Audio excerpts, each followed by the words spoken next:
In this video, we're going to talk about speeches for special occasions. And a special occasion could be a going away party for a coworker at a business.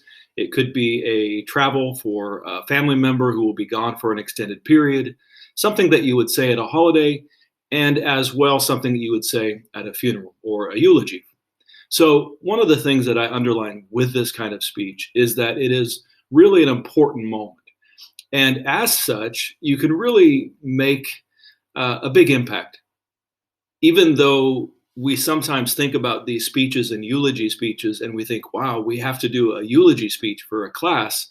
My honest evaluation of that is that you will have opportunity to say something about someone that you love, you care about. And if you do that well, you will always be glad that you had the understanding of how to deliver that well. So it's going to be something that's very valuable to you.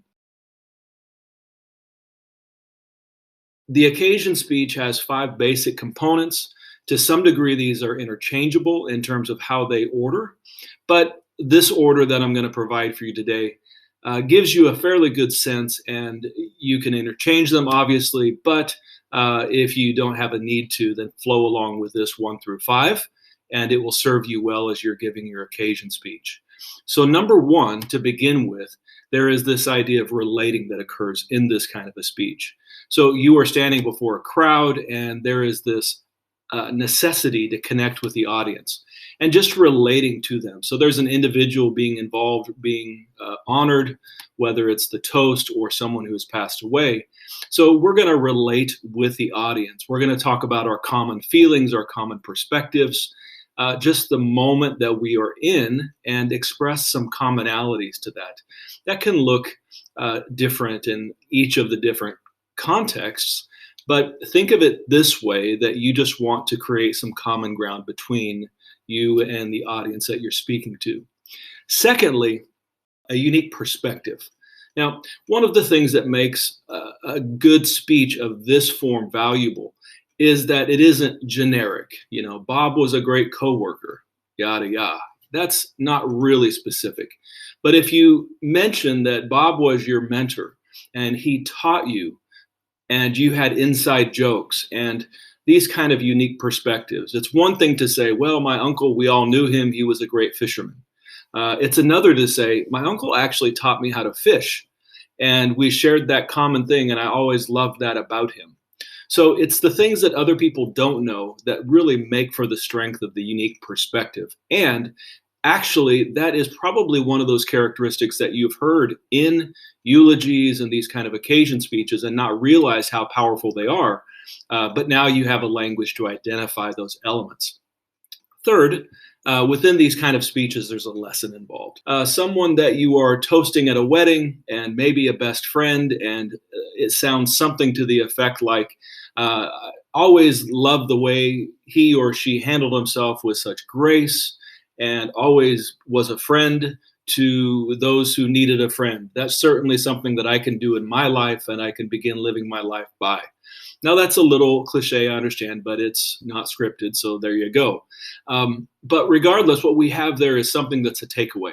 So those who have impacted our life, we have these takeaways from them. And being specific, again, going to what we don't want to do is to say something like, yes, they inspired me to be a better person. Yeah, that's not quite on track there. We need to say how they inspired us to be a better person. What is the lesson that we learned from them? In class, we'll look at all of these in greater detail and provide some more substantive examples for you. So appreciation is a twofold, because we are appreciating the person that we are expressing this speech about, whether it's a coworker who is retiring, or someone that's getting married, or someone that's passed away. So we have this aspect of appreciation, but it is both appreciating what they do in their life and having that posture, but it is also appreciating those who have gathered together, because we realize that in moments like this, when we are together, there's a strength. When we're together, that energy of gratitude can build and grow and be a positive. So we want to be sure to express appreciation. In some of these kind of speeches, there are people who will come from various places, and it will be this big gathering. And it's very appropriate to express appreciation. People should be appreciated specifically if it's appropriate. And name names. This is an important time to name names, whether it's family members, whether it's coworkers. Appreciation will go a long ways, especially when it's specific, related to something that you are appreciating, but also specific when it's related to an individual that you are appreciating. The fifth and the last is the expression of hope. And this may be the most important, it may be the most missed, but it certainly is the most significant. Now, hope can take a couple of forms. One, it can be an expression of Christian faith.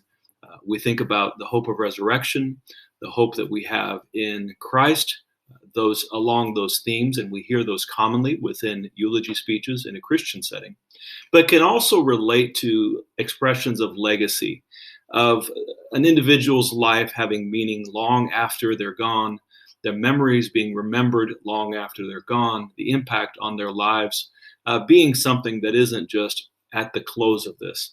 Now, those are all eulogy related, but within a business as well. It's important that an individual would know if they're having a going away, that as soon as they walk out the door, that they're not going to be forgotten, that part of their work remains and there's a legacy that they've provided for the company, that it's been more than just making money, but there's lifelong friendships and lifelong relationships developed. So there's a phrase that I require students to memorize, and it is on the test. So I love these phrases and quotes, but this one is specifically, no eulogy is complete until hope has been delivered. So keep that in mind as you are working on your speeches, and as you follow this track, I'm confident that you'll create some excellent content.